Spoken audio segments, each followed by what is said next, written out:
Okay, we're completing this paragraph proof. When I have you write proofs, I'm going to have you write two-column proofs. But you should be able to understand and work with paragraph proofs if you have to do something like this, which is fill in the blanks. Okay, so let's take a look at what they're saying here.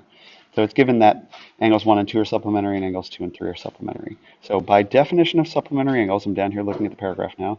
By definition of supplementary angles, the measure of angle 1 plus the measure of angle 2, what do supplementary angles add up to?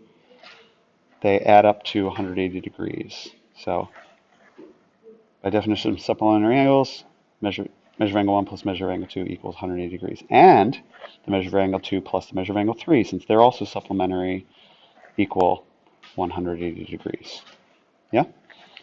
Okay, so continuing on, and we say then, remember, measure of angle 1 plus measure of angle 2 equals 180, and measure of angle 2 plus measure of angle 3 also equals 180. And whenever you have two things equal to the same thing, they're equal to each other. So there, it says then measure of angle 1 plus measure of angle 2 is equal to measure of angle 2 plus measure of angle 3 by, we call that the transitive property of equality. Okay, transitive property means if two things are equal to some third thing, they're equal to each other.